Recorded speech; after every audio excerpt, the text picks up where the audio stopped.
Hi Rudraj, welcome to the class. Hello, hello. I'm sorry I'm late. No, that's okay. That's okay. I will just wait for a few more minutes and I will get started after that. So if someone else joins, I will have to keep you on mute, or even if it's not, I'll have to keep you on mute because I'm going to record this and upload it as well. Just Understood. Not a problem. Not a problem. I think I'll park my questions for the end then. yeah, yes, definitely, definitely. Okay. I'll just wait for a few minutes.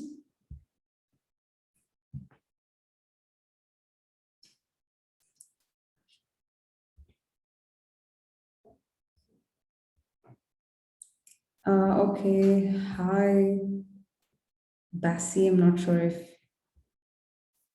you are okay. Bassi, I hope you're able to hear me. Oh, I have disabled unmute and I've disabled start video. So unfortunately, you will have to interact with me on the chat. So just give me a hi, Bassi, if you're able to hear me, and also tell me if you're taking this class for the first time.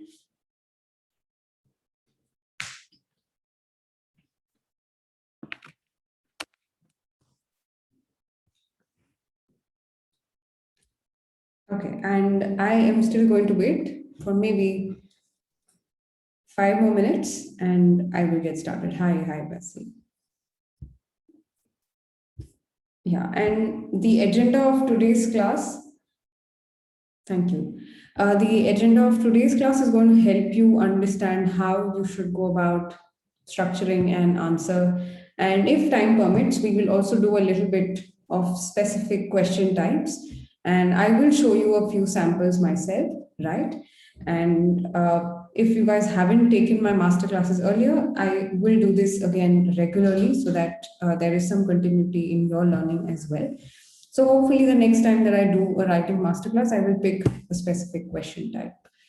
Okay. Asif has also joined.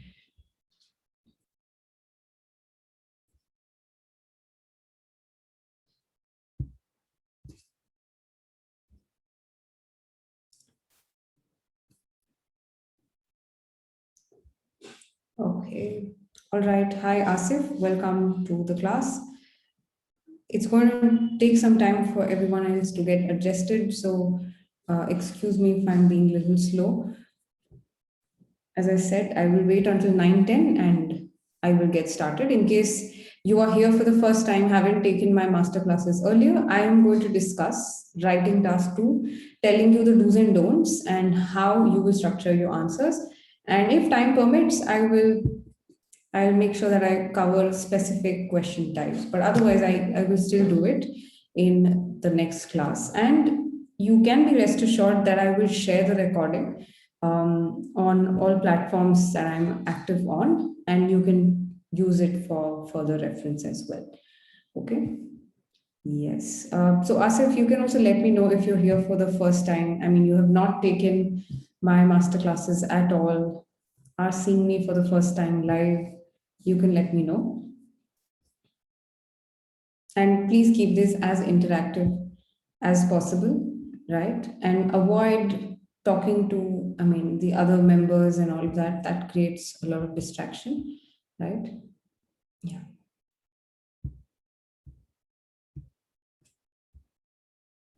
Sorry.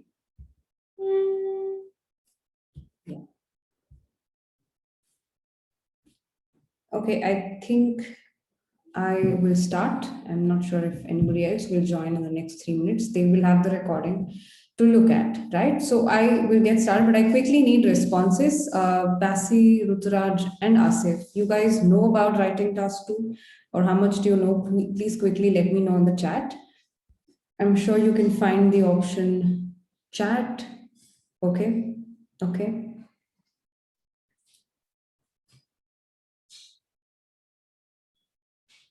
Okay, you know, okay. Okay, Asif also is aware of Writing task 2. All right, great. So I'm sure you know the format. It requires you to write at least 250 words, and you are expected to finish the whole task in 40 minutes, right? And most of the times, the questions ask you your viewpoint on something and why you believe in that viewpoint.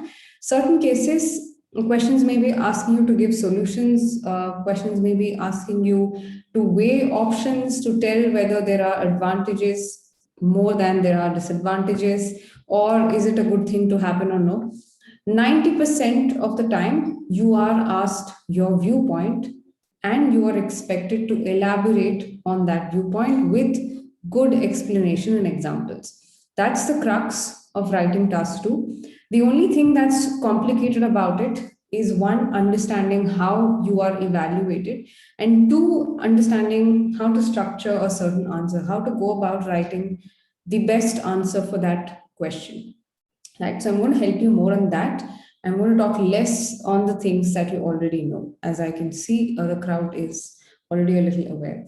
Okay. So format wise, this is all that is. You don't have to worry about what kind of questions you will get, whether you will be able to answer or explain them or no.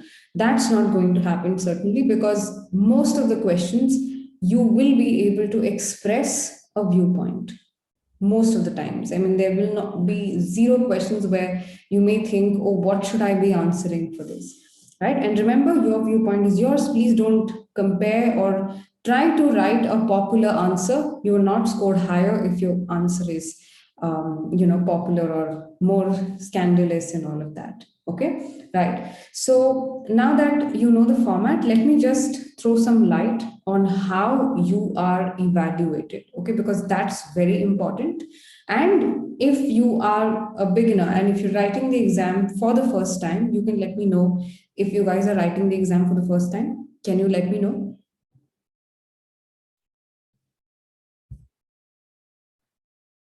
Okay, okay. Passy has written it earlier. Okay, fine. The others are writing it for the first time. So you have to know whether or not, I mean, if you didn't reach your desired bands in the first attempt, you have to know why and what went wrong, and you have to work on exactly that, right? Which is why knowing how you are scored and knowing what the examiners expect is very important. So, firstly, you know that it's 0 to 9, and there are four band descriptors. The average of the four band descriptors is your overall score.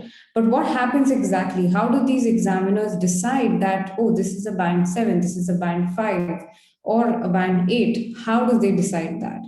They just check these basic criteria, and that's this, right? I've just put it in very simple language.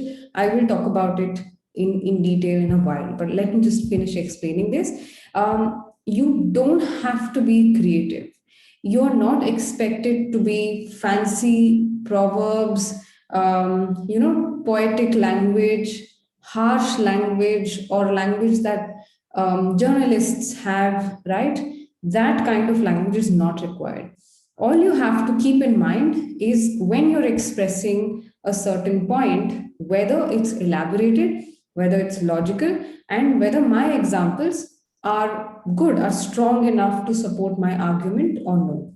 That's it, right? So please don't think about memorizing a list of words and thinking that using them is going to help you, or writing a certain way is going to help you. No, writing the normal way that you write emails, that if you have read blog posts, or if you've read a lot of articles online, that's exactly what you're expected. You're not expected to be fancy or creative in your language. Okay. And the second thing is judgments. I mean, nobody is going to say that this is what you said and hence your score is going to be less. That's not what it is. Your judgments are yours, and they can be anything. There is no right way to approach an answer. The examiners don't score you for the exact content that you have written. I mean, what you have written as an idea is not judged. How you have elaborated that is judged. Okay. Now, the 3 and 4 I've already covered, but I have to say this again, that whenever you memorize a template, you think that writing a certain paragraph a certain way, or using words you saw somewhere else, or following structures that you see online. A lot of websites have these structures for you to follow. If you are someone who is doing that, please stop that, right? That's not the right way to approach IELTS writing. Okay. Remember, the examiners have a small checkbox to see and comment whether your answer has been memorized or no. So when they see that your words have been picked from somewhere else, your ideas and the way you structure paragraphs, you start writing paragraphs, has been picked up from somewhere else, it's going to affect your score immensely. Right? So this is the first thing. The judgment happens not by reading your entire answer and then giving you a score. The judgment happens immediately when they find these highlights like memorized language or informal language, or writing views that are totally not clear but look very fancy, look very journalish, how journalists write. They don't want that. So the moment they see that, your answer is not going to go beyond a 6 or a 6.5. Okay, so remember this. These are the ground rules, and then comes the scoring criteria. So they see four things in your answer, and I'm sure you know them: task achievement, coherence and cohesion, lexical resource, grammatical range, and accuracy. Okay, so again, give me a yes or a no. If you know about these band descriptors, you know what they mean, and you work or function around them. Let me know if you know about them.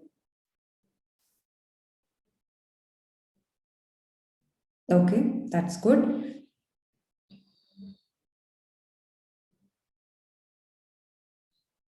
You do? Okay, that's very good and impressive that you know these things.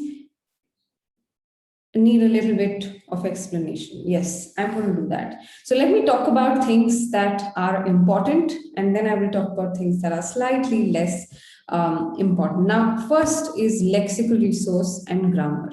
Remember that what I said initially in this discussion is your language matters a lot, right? So your writing style has to improve. The way you approach a certain answer has to improve. It can't be memorized. That's what I said. So that defines your score in lexical resource. Lexical resource is basically the measure of your vocabulary, the measure of the kind of sentences that you write, whether they are really long, whether they are short, whether your words are good or no. And lastly, about paraphrasing, whether you're being repetitive in the way you use words. That's what is counted in lexical resource. Okay, so this matters. I mean, this gets you to a 6 or maybe a 7. Beyond that, if you have to score an 8 or a band 9 in lexical resource, especially in the writing area, your game has to be really good with paraphrasing. So when you write, in my opinion, in a certain place, and when you're trying to express your view, you say, in my opinion. You can't be using the same phrase elsewhere in the answer in the same structure. So you have to change the sentence structure a bit, and it should look as if you are writing the sentence differently. You're not just replacing words in a sentence and then writing different sentences. That is called paraphrasing. It's called rephrasing the entire sentence structure in a way that the meaning does not change. That should happen between the question and the answer, and also within your answer. So if you get stuck at one word, like for example, news or education or knowledge, these are words that don't really have any other way of writing, right? You can't really change that word. So in that case, you will see what sentence you had written it in and try changing that sentence. Don't think about learning synonyms for a word. So that's one way where you improve from a 7 to an 8, right? The next thing is writing these long sentences where no one knows where it starts and where it ends. I find that a lot in students' answers. And if you're on the platform Wise Fellow, you might have seen, I don't know how many essays that keep coming every day. If not, just check out that platform. I'm sending the link. You can read a lot of essays there and post yours too for review. It's completely free. So check out the mistakes that happen there, one of the most common mistakes is this: writing long sentences unnecessarily. The idea gets lost the moment you start extending your sentence. So that stops you from reaching that band 8, right? And lastly, which is you have to strike a balance here, is using less common words in such a way that you're not being fancy and being good and being relevant to the topic of the essay. That's what is required by you. So, how do you develop this? You can develop that level of excellence or reach there when the moment you start reading every day, the moment you start exposing yourself to a lot of good content, good speakers every single day, and speak to yourself in English, speak to someone at home, find someone whom you can speak in English with. Okay, that's about lexical resource. And next most important thing is grammar. Now, their grammar is about writing sentences and following the syntax, right? Making sure your sentences are written correctly. If you make a mistake there and someone else joined, okay, hi Ankit, I'm talking about band descriptors now. Now, if you make mistakes with rules of writing sentences, and you do that in such a way that the examiner is just not able to understand what your idea is, then you are in trouble, right? So devote time to learn grammar, right? So without really thinking about it too much, I mean, just quickly score, give me a random score for yourself in these two areas: lexical resource and grammar. If you think you are an average speaker, you speak some amount of English and you have learned English grammar in school, then probably you can reach a 7 easily. But if you haven't, you have to put that effort. So let me know, which category are you in? Are you a band 6 or a band 7? Just give me a score, whatever you feel, according to you, according to the observation that you've had on your answers. Can you just let me know on the chat here? Okay. Okay. So 5 is when good, Basi. That's exactly why I asked people that question. So when you get 7.5 in speaking, it means that your grammar is definitely good. If you've lost your score in writing, then you know what the problem is, right? And 5 is when nobody is able to understand your language. It just gets too difficult to understand why you've written that sentence. That's when it's a 5. Okay, so maybe a 6, Ruturaj, is what I feel. Okay, Ankit says 6. What about the Asif? What do you think? What is your score in these two areas, grammar and vocabulary? Okay, you can answer that later. And let's move ahead to understanding what these two band descriptors are. Why do examiners, I mean, what do they see and score you, right? Remember this. I'm not sure if Ankit here has written the exam earlier, but people who have written their exam earlier, just remember this. Your writing score does not change or does not remain the same when the examiner reads the first two paragraphs and thinks that, okay, this is a great answer, but you mess up the conclusion or you mess up the body paragraph, that score changes, right? So the moment you make one small mistake, and that cannot be compromised, you cannot be given a 7 for that mistake. That changes your score, which is why a lot of students have taken even 10 attempts in the IELTS to reach their desired bands, and they may be 10 and counting, some people. Right? So don't be those students. Think clearly, what went wrong? Did you answer the question or no? That's the first thing. That's the first requirement for task response and achievement. Did you answer the question? Were you clear in your introduction about if it's an opinion essay? Was the opinion clear with personal pronouns? And were your examples relevant? Were they actually supporting your main idea? And did you write two proper body paragraphs mentioning two different distinct ideas, both well explained?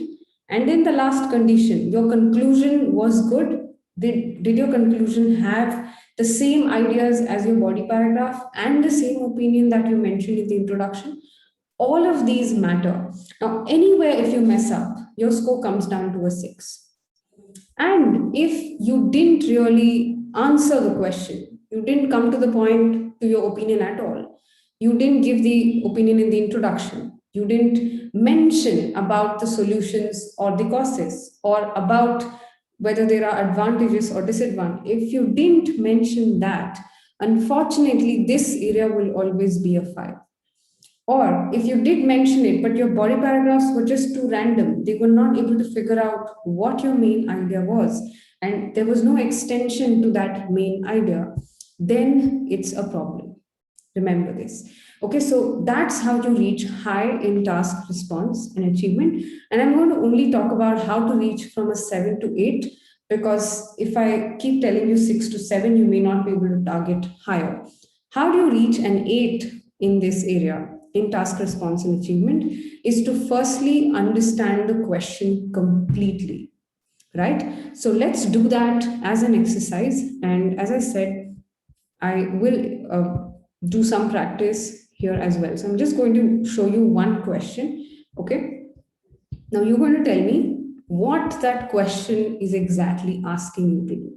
Right? Forget about what your answer is. Just tell me, forget about the introduction to.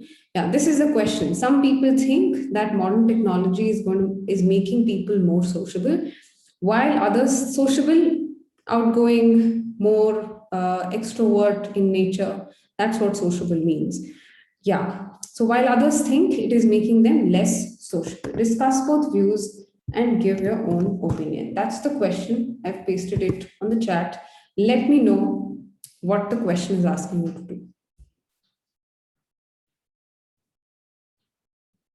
Give it in your own words. Please don't give the answer to the question. Tell me what the question is asking you to do.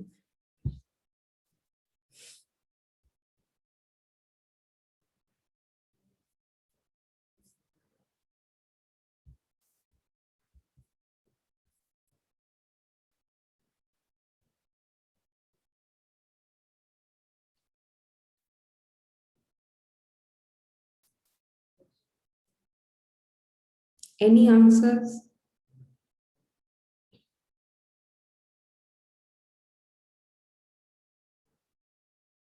Good, Ruturaj. That's exactly what the question is asking. And what else?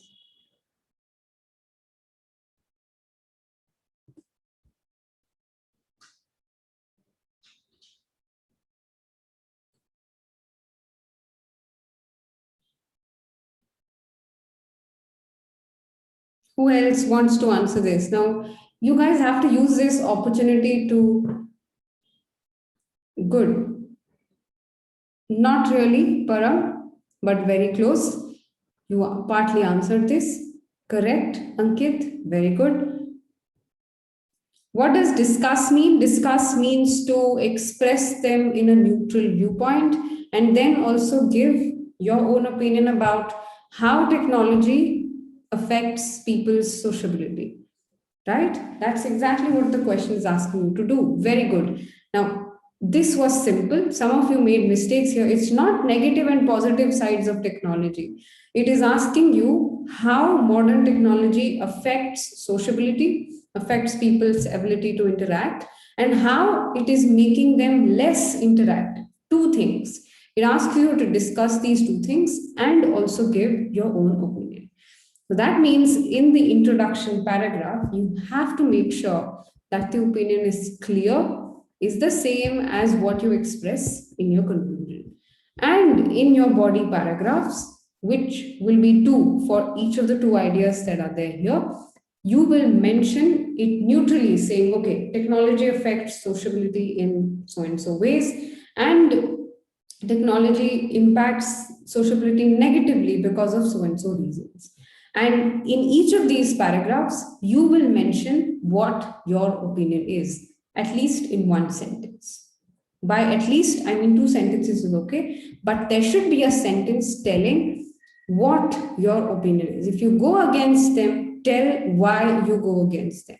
If you are supporting them, tell why you support them. That's it. Okay, so that's how you explain your viewpoint. And remember, elaborating an answer is easy. Start the body paragraph by telling exactly what you want to say. Do not repeat what you said again in the introduction. So, as in, when you say that technology is impacting people positively, you say why. Why does it impact positively? Say that in the first sentence, and then say how that happens, maybe through an example, and explain that example in the next sentence. And that's it. That's how your body paragraphs should be. Is that clear to everyone here? Yeah? Yes? Can you guys let me know? Okay, that's good. Kavya, hi. You are slightly late, but it's okay. I will share the recording. Yes. Okay, the others are also clear. Okay, good. So one more time, let's just keep this in mind. If you want to take notes, do it. But otherwise, remember, I am going to share the recording. Okay. Yes. So remember, first sentence in your body, any body paragraph that you write will always have the explanation to whatever opinion you hold or whatever you're going to write in that paragraph.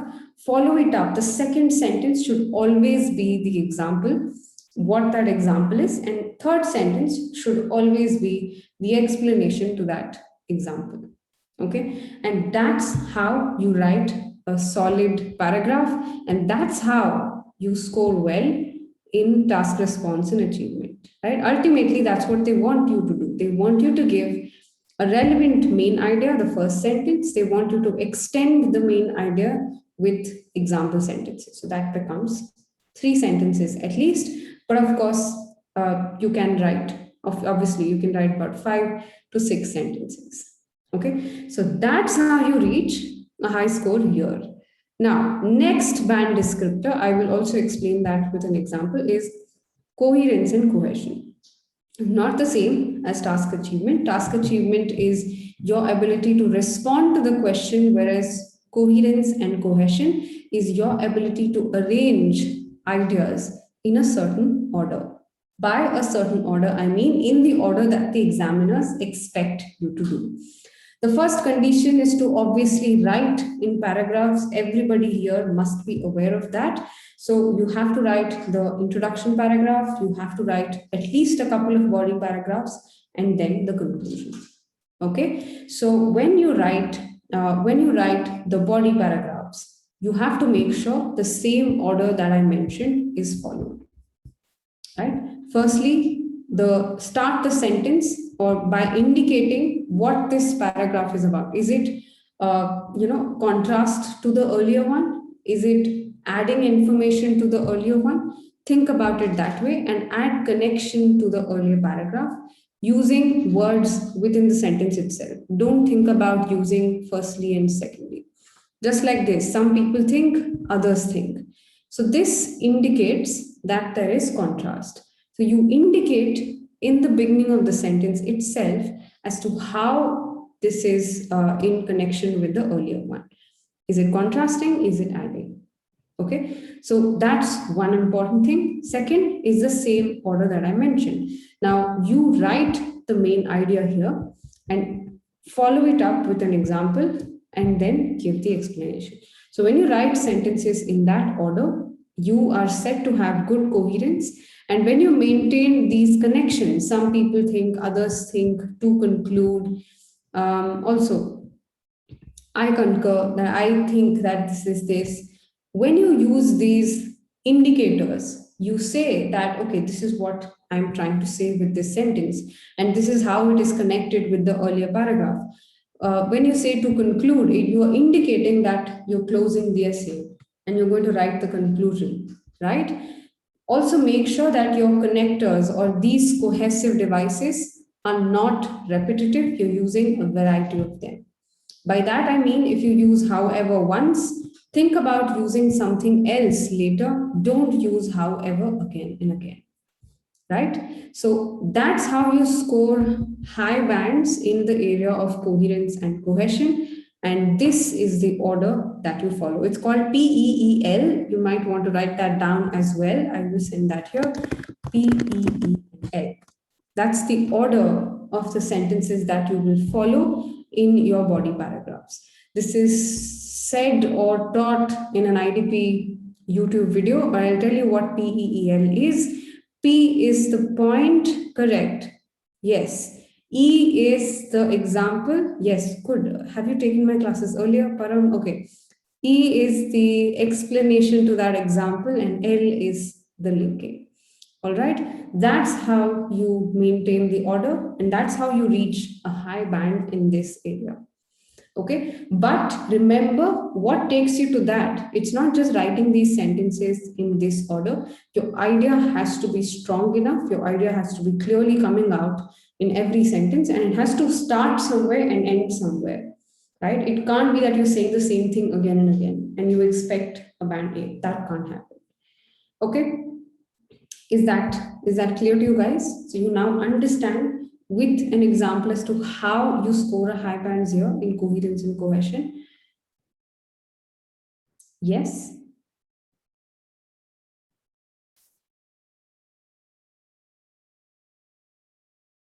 Okay.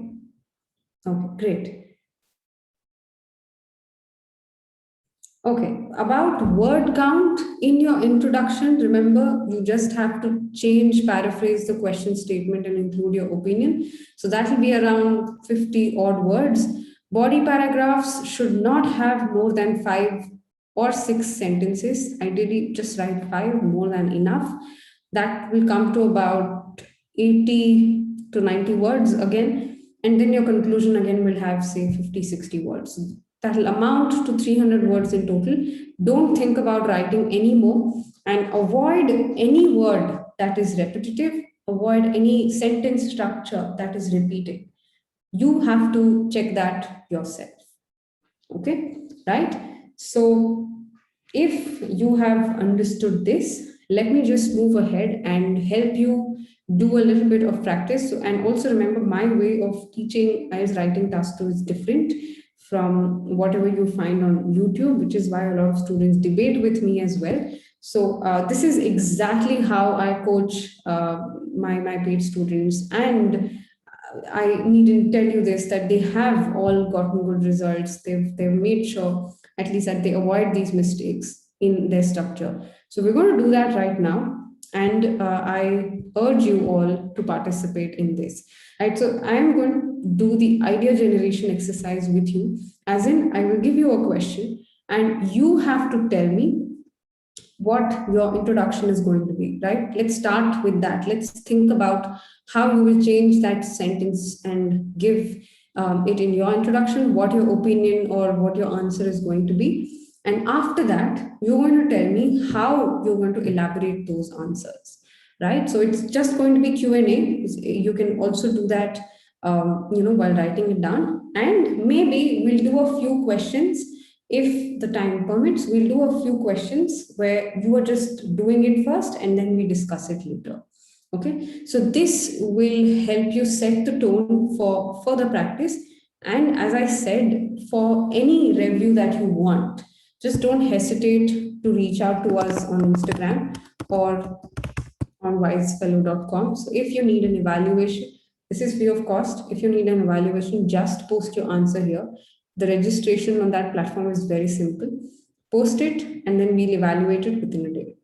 Okay. If you have queries, if you have doubts, just reach out on that platform. Okay. That's why I'm mentioning this again and again. All right. So I'm going to ask you a few trigger questions, like I said, and you're going to tell me, and you're going to tell me what your answers are going to be. Okay. So are you guys ready? Just give me a quick yes.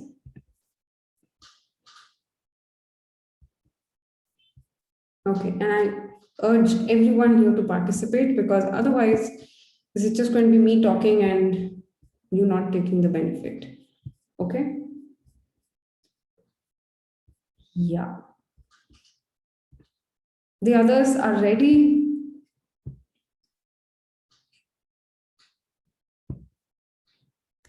hesitant to give your answer?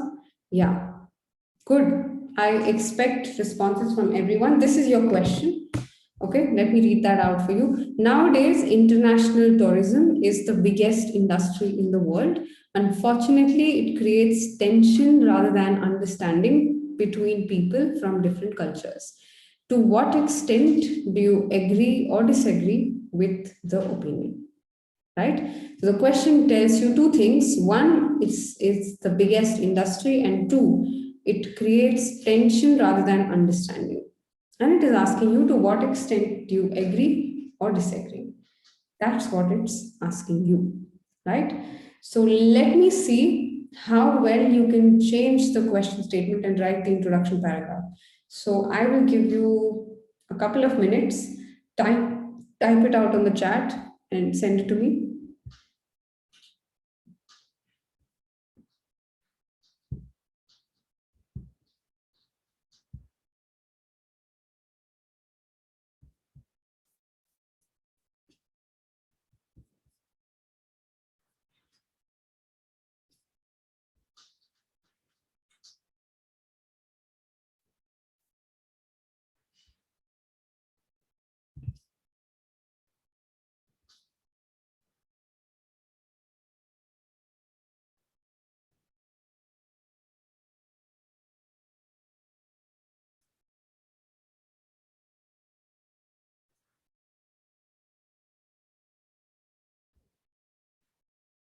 Okay, anyone is ready?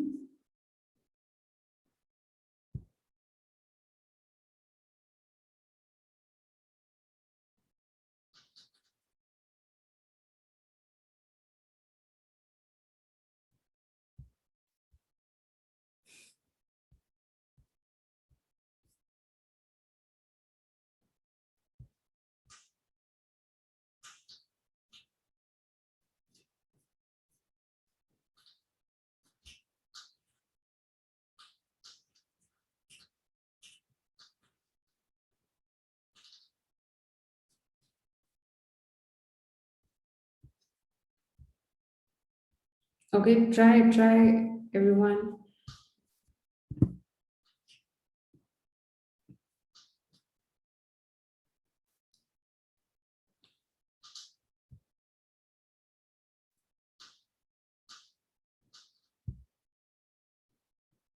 Anyone else who has paraphrased it, or at least try giving your opinion here?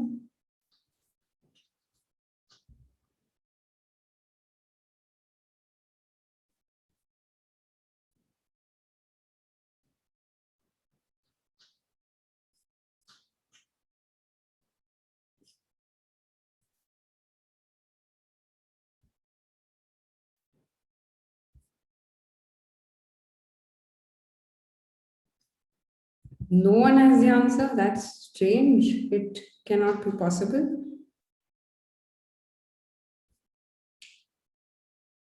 Anyway, fine.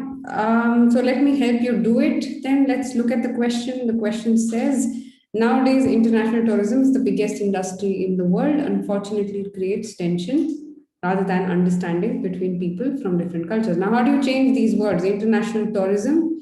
Yes, hospitality sector is a great word. Avoid in today's era. Just say has become is the biggest itself suggests that. So in today's era is really redundant. Industry or is the biggest sector, is the biggest economic sector is great. It creates tension rather than understanding. You can maybe say that it creates a lot of tension is okay. You can use the same word tension or maybe rift or maybe enmity is also okay rather than cooperation between two nations. Yes. And you can say whether you agree or disagree to this, right? That is most important, probably as important as paraphrasing. Okay, so you have to say that I disagree, I agree that it creates tension. So it cannot be this essay will agree and all of that. Just say I agree or I disagree. Okay, so can I assume you're clear with the introduction, the rules of writing the introduction paragraph? Yeah. Okay.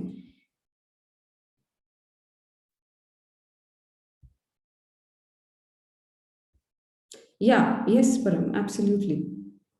As I said, local community social distinct was not there in the question. Just say it has an adverse impact on cooperation between nations. I think that's a better way of phrasing it. Now, what will exactly come in your body paragraphs? How do you write them?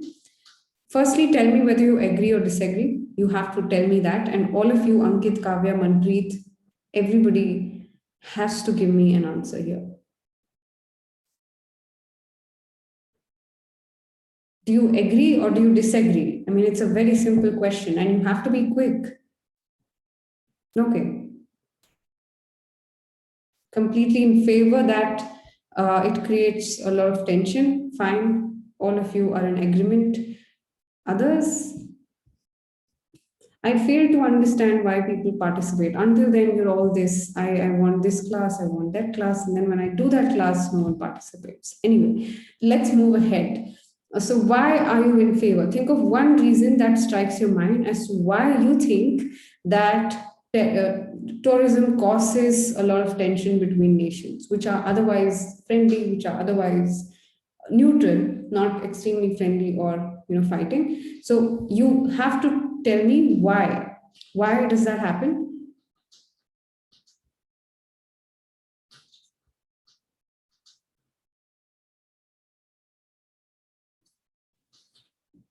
Why does it create tension? A simple question. Can you tell me? Okay, good, Ruturaj, that's a good answer. Sorry.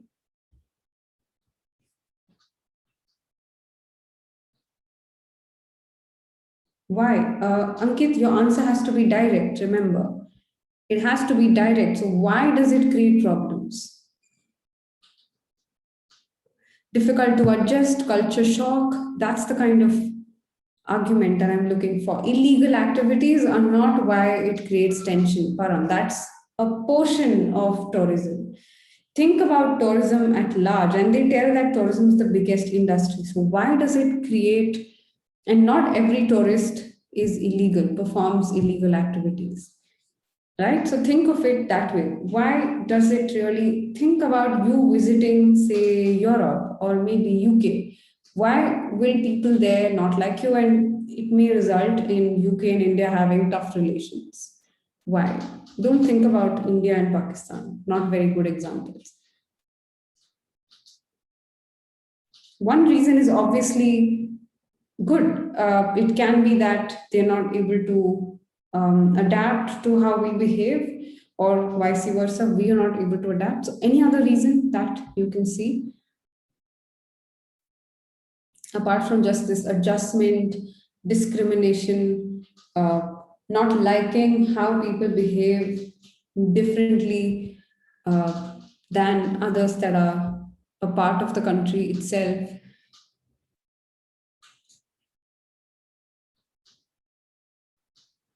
Mhm.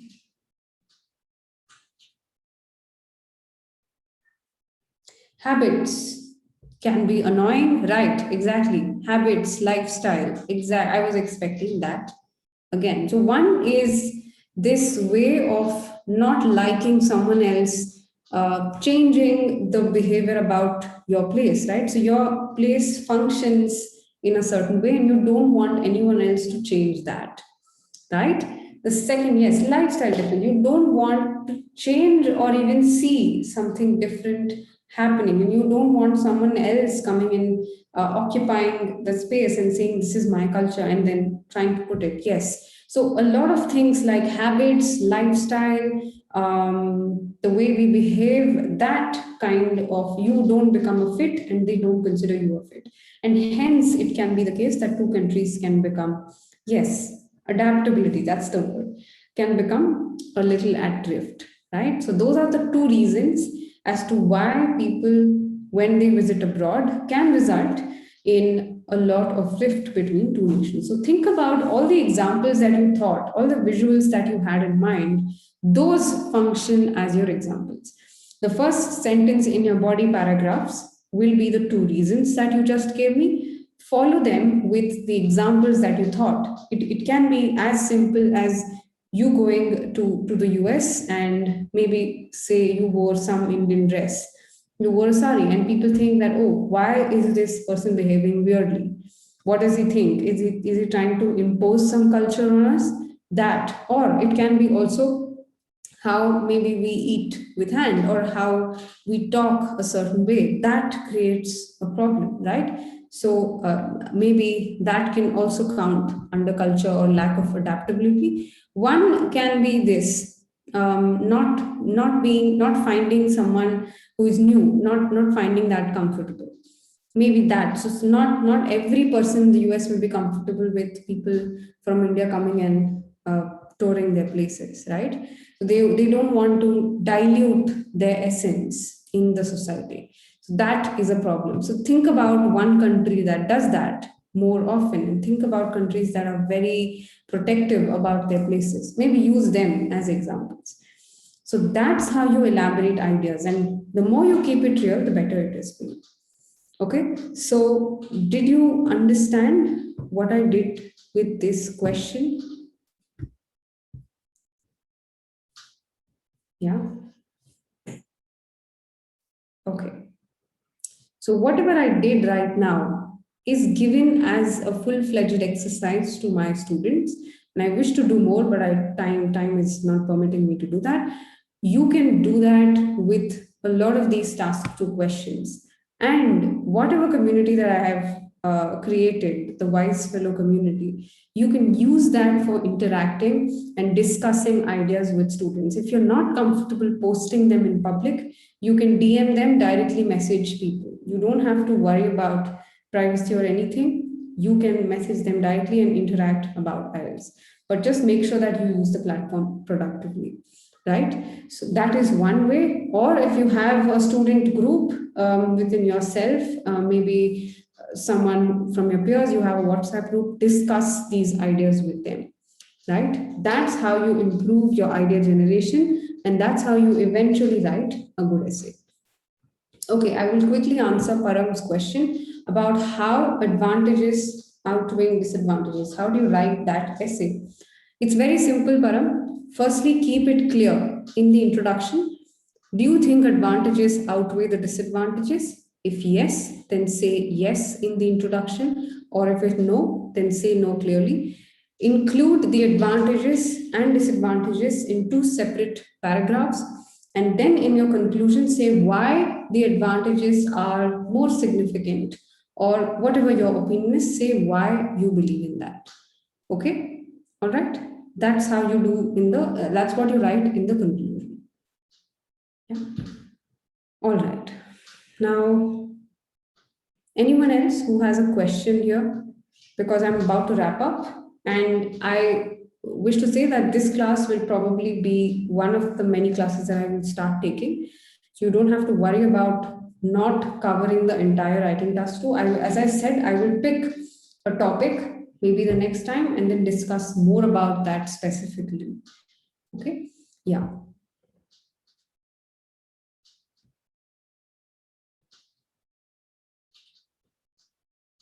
Yes, you can do that, Param. You can also put your opinion in one of the para and say why you think advantages are not really advantages. Or say when you think that disadvantages are more, say, okay, this is why I think that the disadvantages are more. Say that in the body paragraphs. That's a better way of doing it. But a simpler way to say this is to say why they overweigh each other in the conclusion. Okay? Yeah. Anything else that you want to ask? Anyone else who has a question? Otherwise, if you guys have nothing else to ask me, you can see me again tomorrow with the reading class. I know a lot of you voted for reading on Instagram. Maybe I'm not sure who here, but I will take the reading class tomorrow. Okay, and I will base that on true, false, not given. Okay, and the link again on the same page that is there on the bio. You can just follow the updates there and join the class tomorrow again. All right. So if you have anything else to ask, I thank you. All right. Okay. So remember what to do. Either reach me out on Instagram or reach me on Wise Fellow for any queries that you have related to IELTS writing. All right. Okay then. Bye bye.